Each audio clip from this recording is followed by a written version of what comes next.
Бүгүн 17 мартта саат 15:20 чамасында Киев көчөсү менен Разаков көчөлөрүнүн кесилишинде 10 унаанын катышуусунда чоң жол кырсыгы катталды. Кырсык Toyota үлгүсүндөгү унаа менен кичи жүк ташуучу унаанын кагылышуусунан болуп, унаа токтоочу жайда турган унааларды катары менен сүзүп өтүп, анын бирөөсү жарыктан чыгып калган. Алардын ичинде Бириккен Улуттар уюмунун да унаасы болгондугу аныкталды. Учурда кырсык болгон жерде тез жардам жана милиция кызматкерлери иш алып барууда.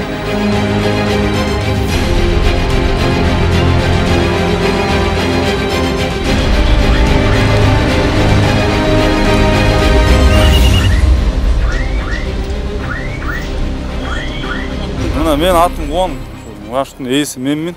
Мен өзім жолымда келатсам, қатын келіп встречный келіп қадап салды астымачы. Мен қаштым, өзім паластаман жарым метр четке қаштым, оң жақачы.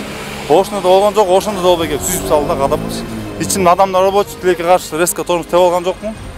Сүрүлүп келип бүт каданым ошо болду да, болгон ошондой эле болду башкачы. Артында машина чыгып келип встречный чыкты, а тормоз тебип албай, тормозго карамай эле.